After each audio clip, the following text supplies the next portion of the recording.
Good morning students. आज का हमारा टॉपिक है ऊष्माधारिता। किसी पदार्थ के ताप को 1 डिग्री सेंटीग्रेड बढ़ाने के लिए आवश्यक ऊष्मा ही उस पदार्थ की ऊष्माधारिता कहलाती है।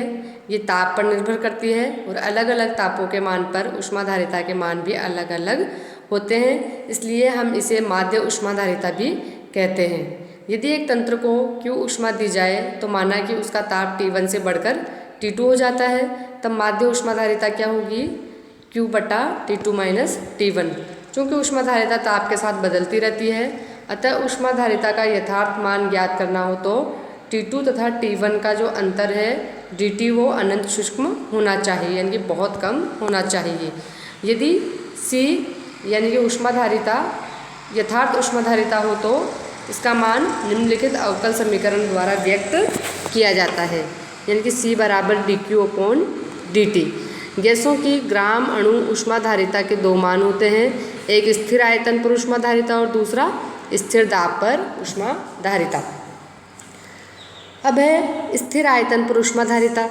एक तंत्र स्थिर आयतन पर QV ऊष्मा अवशोषित करता है तो माना कि उसका ताप T1 से बढ़कर T2 हो जाता है। स्थिर आयतन पर तंत्र की ऊष्माधारिता को निम्न प्रकार से व्यक्त किया जाता है, यानी कि स्थिर आयतन पर ऊष्माधारिता बराबर स्थिर आयतन पर अवशोषित ऊष्मा बटा T2 minus T1 eight the constant volume. ठीक है, लेकिन हम जानते हैं कि स्थिर आयतन पर जो तंत्र के द्वारा अवशोषित ऊष्मा होती है वो किसके बराबर होती है? आंतरिक ऊर्जा में वृद्धि के बराबर होती है, क्योंकि स्थिर आयतन पर जब कोई तंत्र ऊष्मा को अवशोषित करता है तो किए गए कार्य का मान शून्य होता है। क्यों? क्योंकि dV का मान क्या हो जाता है? शून्य। अब है यानी कि QV की जगह क्या रखेंगे? डेल्टा E, इसलिए CV बराबर क्या हो जाएगा? Delta E upon T2 minus T1 eight the constant volume, यानी कि हम कह सकते हैं CV बराबर हो जाएगा del E upon del T at the constant volume, यानी कि प्रति डिग्री टेम्परेचर बढ़ाने से तंत्र के आंतरिक ऊर्जा में वृद्धि स्थिर आयतन पर ऊष्माधारिता कहलाती है। ठीक है, दूसरे शब्दों में हम कह सकते हैं कि आंतरिक ऊर्जा में ताप के साथ परिवर्तन की दर स्थिर आयतन पर तंत्र की ऊष्माधारिता कहलाती है। अब नेक्स्ट है आपके स्थिर दाब पर ऊष्माधारिता। एक तंत्र स्थिर दाब पर QP ऊष्मा को अवशोषित करता है तो इस प्रक्रम में तंत्र के ताप में वृद्धि माना कि T1 से बढ़कर T2 हो जाता है, तब तंत्र के स्थिर दाब पर ऊष्माधारिता क्या होगी? QP upon T2 minus T1 eight the constant pressure. और हम जानते हैं कि स्थिर दाब पर तंत्र के द्वारा जो अवशोषित ऊष्मा होती है वो तंत्र के आंतरिक ऊर्जा में भी वृद्धि होती है और तंत्र जो है वो कार्य भी होता है। ठीक है, यानी कि delta E plus P delta V। अब है समीकरण 29 के अनुसार, यानी कि हम जानते हैं कि स्थिर दाब पर अवशोषित ऊष्मा बराबर हो जाएगा आंतरिक ऊर्जा में वृद्धि प्लस कार्य, और Cp बराबर क्या हो जाएगा? यानी कि हम जानते हैं कि स्थिर दाब पर जो अवशोषित ऊष्मा है वो एंथैल्पी में वृद्धि के बराबर होती है। मान को रखेंगे तो Cp बराबर क्या आ जाएगा? Del H upon del T at the constant pressure, यानी कि प्रति डिग्री ताप बढ़ाने से तंत्र की जो एंथैल्पी में वृद्धि होती है स्थिर दाब पर, उसे ही अपन ऊष्माधारिता कहते हैं। या दूसरे शब्दों में हम कह सकते हैं कि स्थिर दाब पर एंथैल्पी में ताप के साथ परिवर्तन की दर को ही ऊष्माधारिता कहते हैं। यानी कि एक मोल पदार्थ की स्थिर दाब और स्थिर आयतन पर ऊष्माधारिताएं क्रमशः Cp बार और Cv बार द्वारा व्यक्त की जाती है। यदि एक तंत्र में n मोल उपस्थित हो तो स्थिर आयतन और स्थिर दाब पर ऊष्माधारिताएं क्या क्या होगी? Cv बराबर NCV बार और Cp बराबर NCP बार। तो यहाँ क्या बात ध्यान रखनी है कि ऊष्माधारिता जो है वो एक मात्रात्मक गुण है, जबकि ऊष्माधारिता प्रति मोल जो है वो मात्रा स्वतंत्र गुण होता है। अब दोनों के बीच में संबंध को देखेंगे तो एक तंत्र के लिए Cp तथा Cv के मान समान नहीं होते हैं। स्थिर आयतन पर अवशोषित तंत्र की आंतरिक ऊर्जा में वृद्धि करती है, जबकि स्थिर दाब पर अवशोषित ऊष्मा आंतरिक ऊर्जा में वृद्धि भी करती है और कार्य भी होता है। ठीक है, यानी कि ऊष्मा की समान मात्रा अवशोषित करने से स्थिर दाब पर ताप में वृद्धि कम और स्थिर आयतन पर ताप में वृद्धि ज़्यादा होती है। क्यों? क्योंकि स्थिर दाब पर जब समान मात्रा अवशोषित की जाएगी तंत्र के द्वारा तो क्या होगा, केवल आंतरिक ऊर्जा में वृद्धि होगी, ठीक है, और साथ में कार्य भी होगा। लेकिन स्थिर आयतन पर जब ऊष्मा को अवशोषित किया जाएगा तंत्र के द्वारा तो कार्य क्या होगा, शून्य, और केवल आपके जो है आंतरिक ऊर्जा में ही वृद्धि होगी। यानी कि स्थिर आयतन पर जब कोई तंत्र ऊष्मा का अवशोषण करता है तो आपके ताप में वृद्धि ज़्यादा होती है क्योंकि केवल आंतरिक ऊर्जा बढ़ती है, जबकि स्थिर दाब पर ऊष्मा का अवशोषण होने पर आंतरिक ऊर्जा में वृद्धि के साथ साथ में कार्य भी होता है, इसलिए जो है आपके टेम्परेचर में वृद्धि कम होती है। इसी प्रकार ताप में समान वृद्धि के लिए स्थिर आयतन की अपेक्षा स्थिर दाब पर अधिक ऊष्मा की आवश्यकता होगी, ठीक है। यानी कि Cp और Cv में संबंध को हम देख सकते हैं कि Cp माइनस Cv बराबर क्या हो जाएगा, del H upon del T at the constant pressure minus del E upon del T at the constant volume. अब हम जानते हैं कि H बराबर क्या होता है, E प्लस पी वी। तो इस व्यंजक को स्थिर दाब पर टेम्परेचर के रेफरेंस में अपन अवकलित करेंगे, यानी कि del H upon del T at the constant pressure बराबर del E upon del T at the constant pressure plus P del V upon del T at the constant pressure, ठीक है। तो समीकरण 34 और 35 के द्वारा हम क्या देखते हैं, Cp माइनस Cv बराबर del E upon del T at the constant pressure plus P del V upon del T at the constant pressure minus del E upon del T at the constant volume.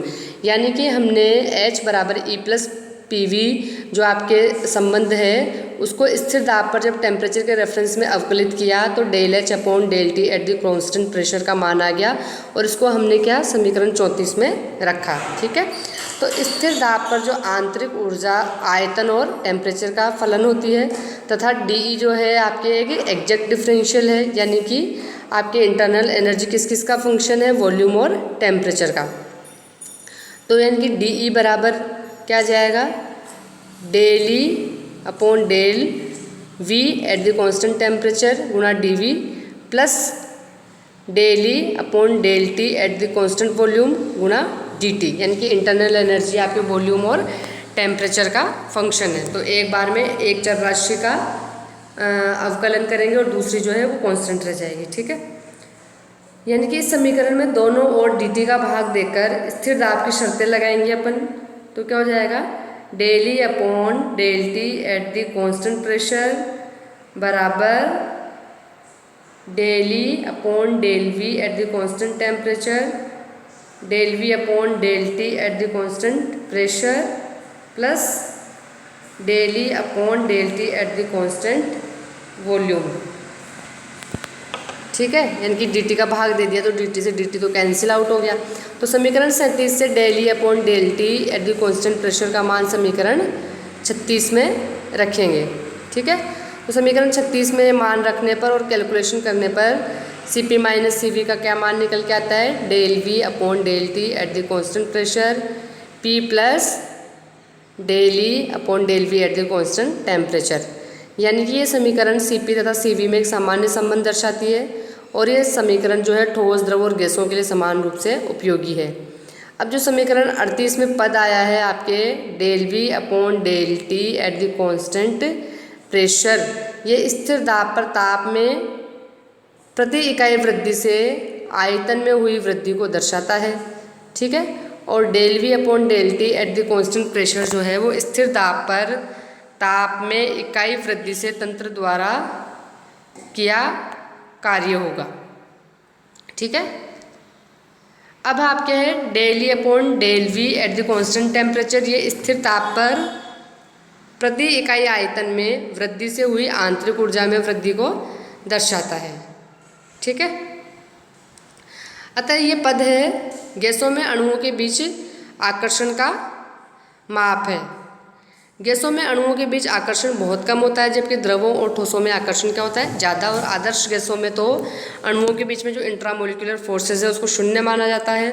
अतः आदर्श गैसों के लिए क्या होगा, del E upon del V at the constant temperature बराबर क्या हो जाएगा, 0। ठीक है, यानी कि समीकरण 39 क्या रूप ले लेगी, Cp माइनस Cv बराबर P del V upon del T at the constant pressure. और 1 मोल आदर्श गैस के लिए अपन जानते हैं PV बराबर क्या होता है, RT, यानी कि T के रेफरेंस में स्थिर दाब पर इसका अवकलन करेंगे। T के रेफरेंस में स्थिर दाब पर समाकलन नहीं, अवकलन करेंगे। ठीक है, तो आपको हो जाएगा P del V upon del T at the constant pressure बराबर R del V upon del T at the constant pressure बराबर R अपॉन P। तो समीकरण 40 तथा समीकरण 41 द्वारा 1 मोल आदर्श गैस के लिए Cp माइनस Cv बराबर क्या आ जाएगा, R। तो Cp तथा Cv जो है वो स्थिर दाब और स्थिर आयतन पर 1 मोल गैस की ऊष्मा धारिता है। अतः आदर्श गैस के लिए स्थिर दाब एवं स्थिर आयतन पर ऊष्मा धारिताएँ Cp तथा Cv का अंतर जो है आपके गैस स्थिरांक, गैस कॉन्स्टेंट R के बराबर होता है। अब आपके स्थिर आयतन पर आंतरिक ऊर्जा में परिवर्तन। तो ऊर्जा के लक्षणों में हमने बताया था कि तंत्र की जो आंतरिक ऊर्जा है वो प्रारंभिक एवं अंतिम अवस्थाओं पर निर्भर करती है, ना कि अवस्था परिवर्तन के पथ पर, यानी कि ये स्टेट फंक्शन है इंटरनल एनर्जी। ठीक है, यानी कि आंतरिक ऊर्जा में अनंत सूक्ष्म जो परिवर्तन है वो एक एग्जैक्ट डिफरेंशियल है। ठीक है, अब है माना कि आंतरिक ऊर्जा जो है वो वॉल्यूम और टेम्परेचर का फंक्शन है, यानी कि ई फंक्शन है वॉल्यूम और टेम्परेचर का। अब इसको जब डिफरेंशियल करेंगे हम तो डी ई बराबर हो जाएगा del E upon del T at the constant volume गुणा D T plus del E upon del V at the constant temperature गुणा डी वी। तो स्थिर आयतन पर डी वी बराबर क्या हो जाएगा, 0। तो समीकरण हो जाएगी आपकी डी ई बराबर del E upon del T at the constant volume गुणा डी टी, यानी कि हम कह सकते हैं कि डी ई बराबर हो जाएगा आपके सी वी डी टी, क्योंकि del E upon del T at the constant volume, यानी कि स्थिर आयतन पर प्रति इकाई टेम्परेचर में वृद्धि से जो आंतरिक ऊर्जा में वृद्धि होती है इसे हम कहते हैं स्थिर आयतन पर ऊष्माधारिता। ठीक है, यानी कि जब हम इस इक्वेशन को इंटीग्रेट करेंगे, सीमाएं लगाई अपन ने, लिमिट लगाई E1 से E2, तो CV जो कि कांस्टेंट राशि हो गई, इंटीग्रेशन T1 से T2 dt, यानी कि डेल्टा E बराबर क्या हो जाएगा, CV T2 माइनस T1, या डेल्टा E बराबर हो जाएगा CV डेल्टा T। अब ऊष्मागतिकी के प्रथम नियम के अनुसार स्थिर आयतन पर जो अवशोषित ऊष्मा और आंतरिक ऊर्जा में वृद्धि के संबंध समीकरण 24 द्वारा व्यक्त किया गया। तो क्या होगा कि स्थिर आयतन पर जो ऊष्मा अवशोषित की जाएगी वो पूरी जो है तंत्र की आंतरिक ऊर्जा में वृद्धि करेगी। क्यों? क्योंकि किया गया कार्य तो क्या होगा, 0। अब जो है स्थिर आयतन पर जो ये समीकरण 24 और 46 मिली वो सभी तंत्रों के लिए बहुत इंपॉर्टेंट है, परंतु ठोस एवं द्रव तंत्रों में जो है आपके विभिन्न प्रकार के एक्सपेरिमेंटल प्रॉब्लम्स आती है, क्योंकि ठोस एवं द्रवों में संपीड्यता का मान क्या होता है, बहुत कम। अतः ताप में थोड़ी सी वृद्धि ही दाब में बहुत अधिक वृद्धि कर देती है। परिणाम स्वरूप ठोस अथवा द्रव के पात्र का आयतन स्थिर नहीं रह पाता और उसमें या तो विकृति आ जाती है या पात्र फट जाता है। इसलिए प्रायोगिक दृष्टि से स्थिर आयतन प्रक्रमों का पूर्ण अथवा आंशिक रूप से गैसीय तंत्रों के लिए ही अध्ययन किया जाता है। ठीक है।